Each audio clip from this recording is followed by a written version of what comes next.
یہ بہت ہی عظیم قبرستان شہدائے احد.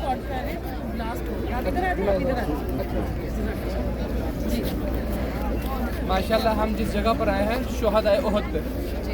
آپ صلی اللہ علیہ وسلم ہر ویڈنسڈے کو یہاں پر آتے تھے, ان کے لیے دعائیں مغفرت کرتے تھے, درجات کی بلندی کرتے تھے, اور آپ اپنے چچا کو یاد کرنے کے لیے آتے تھے, کیونکہ یہ وہ عظیم قبرستان ہے کہ یہاں پر آپ صلی اللہ علیہ وسلم کے بہت ہی پیارے چچا سید الشہداء کا لقب پانے والے شہیدوں کے سردار سیدنا امیر حمزہ رضی اللہ تعالی ان کا مزار ہے, ان کی قبر مبارک ہے. تو یہ سیکنڈ بیٹل آف اسلام ہے. فرسٹ بیٹل جو تھی وہ بدر میں, اس میں کفار جو ہے ان کو انتہائی برے طریقے سے شکست کا سامنا اٹھانا پڑا. تو اس جنگ میں جو فرسٹ بیٹل تھی بدر میں, کفار کے جو سردار تھے عتبہ, شیبہ, ابو جہل, یہ قتل ہوئے تھے. اس کا جوابی ری ایکشن جو ہے نا, بدلہ لینے کے لیے ابو سفیان کا لشکر یہاں پر آیا. یہاں پر کفار کی تعداد 3000 تھی اور مسلمان 1000 تھے.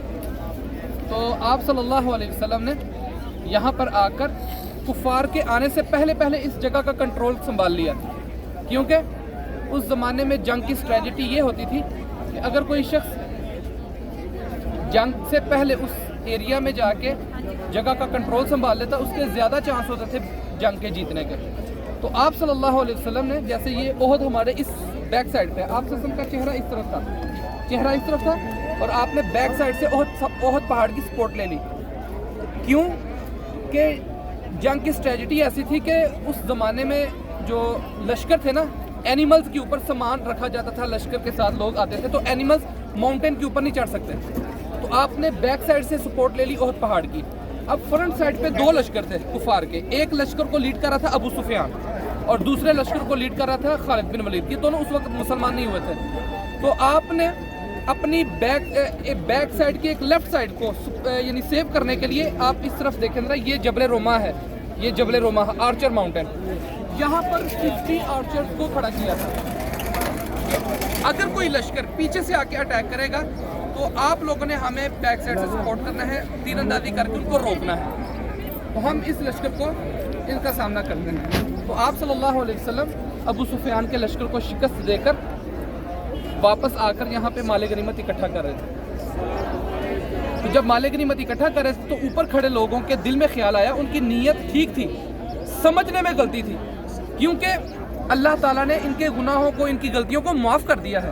ہم کسی کے ایمان کے اوپر شک نہیں کر سکتے کبھی بھی.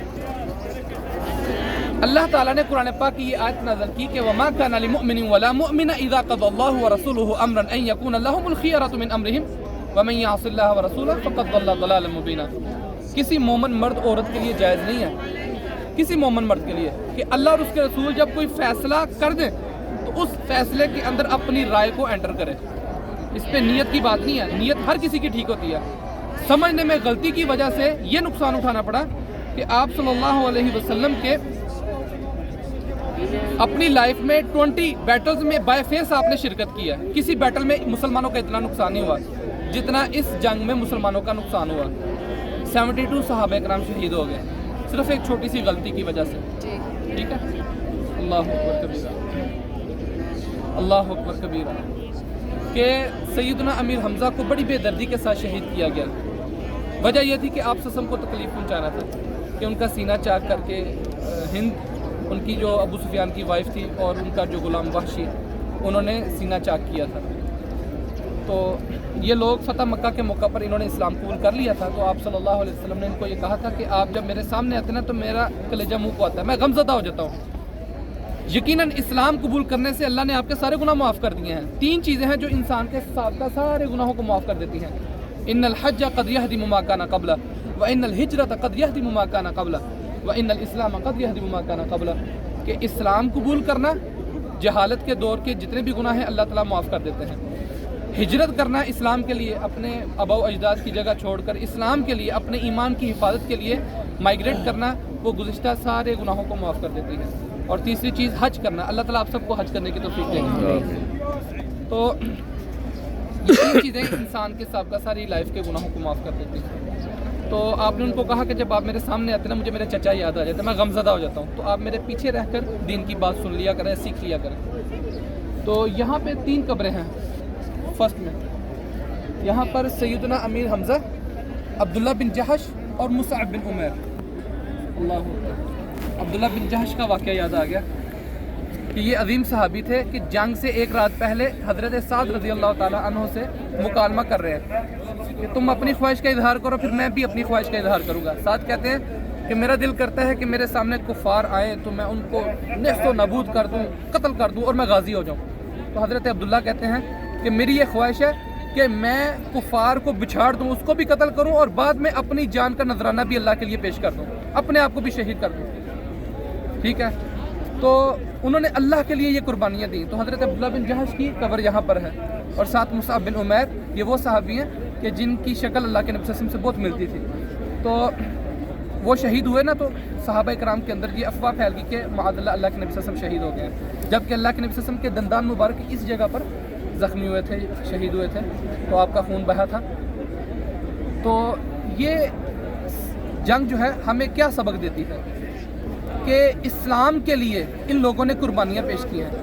شہید کی موت قوم کی حیات ہے۔ ان لوگوں کی قربانیوں کی وجہ سے آج ہم مسلمان ہیں۔ اگر یہ قربانیاں نہ دیتے، کمپرومائز کر لیتے، تو آج ہم مسلم اور نان مسلم نہ رہتے، مسلم اور نان مسلم کا کانسیپٹ ہی نہ رہتا۔ شہید کی موت قوم کی حیات ہے۔ تو ان لوگوں نے جو اسلام کے لیے قربانیاں دی ہیں، یہ اسلام کے فرسٹ مجاہد ہیں۔ تو ان کے نقش قدم پر چل کے ہم اپنی تمام معاملات، تمام پرابلم کا سلوشن نکال سکتے ہیں۔ اللہ تعالیٰ نے ہمیں جو جو صلاحیتوں سے نوازا ہے، علم کی صلاحیت ہے، صحت کی ہے، مال کی ہے، ٹھیک ہے، اور پیسے کی ہے، ہر طرح کی ٹائم کی قربانی ہے، وہ ہم اسلام کے لیے وقف کریں۔ ٹھیک ہے، اس جنگ میں عبد الرحمن بن ابی بکر، حضرت ابو بکر صدیق کے بیٹے عبد الرحمن ابھی مسلمان نہیں ہوئے تھے، وہ کہتے ہیں اے ابا جان، آپ میری تلوار کی زد میں 3 دفعہ آئے ہیں، میں نے باپ سمجھ کے آپ کو چھوڑ دیا۔ حضرت ابو بکر صدیق کا جذبہ کیسا تھا؟ وہ کہتے ہیں بیٹے، اگر تو میری تلوار کی زد میں 1 دفعہ بھی آ جاتا نا، تو میں یہ نہ دیکھتا کہ تو میرا بیٹا، میں یہ سمجھتا کہ تو محمد کا دشمن ہے، تو میں اسی وقت قتل کر دیتا۔ یہ ہے وہ جذبہ کہ دین کے مقابلے میں مال، جان، عزت، آبرو، قربانی، پھر یہ کنبہ قبیلہ، رشتہ دار، یہ پراپرٹیاں کسی کی پرواہ نہیں ہے۔ اسی جنگ میں حضرت عمارہ تھی، آپ جیسے آپ ہیں ماشاءاللہ دین کا جذبہ رکھتے ہوئے، اللہ تعالیٰ آپ کو ان کے نقش قدم پر چلنے کی توفیق عطا فرمائے۔ ان کا باپ، بیٹا، بھائی اور ہسبینڈ، چاروں قریبی رشتہ دار جو ہیں وہ شہید ہو گئے تھے۔ ان کے چاروں قریبی رشتہ دار، قریبی باپ، بیٹا، بھائی اور ہسبینڈ شہید ہو گئے۔ تو کہتی ہے مجھے کسی کی پرواہ نہیں ہے، بس مجھے میرے نبی بتا دو میرے نبی ٹھیک ہے کہ نہیں۔ کل مصیبت بعد کا جلل، کہ ہر مصیبت، ہر پریشانی بعد میں ہے اللہ کے نبی کے بعد۔ تو یہ صحابہ کرام کا جذبہ تھا، یہ جذبہ لے کر جائیں، اللہ تعالیٰ قبول کرے ہم سب کی قربانیوں کو۔ یہاں پہ دعا کریں، ہے اپنے جو عزیز و کر فوت ہو چکے ہیں ان کے لیے دعائیں مغفرت کریں، ٹھیک ہے، تو پھر اس کے بعد ہم بس میں چلتے ہیں، ٹھیک ہے جی۔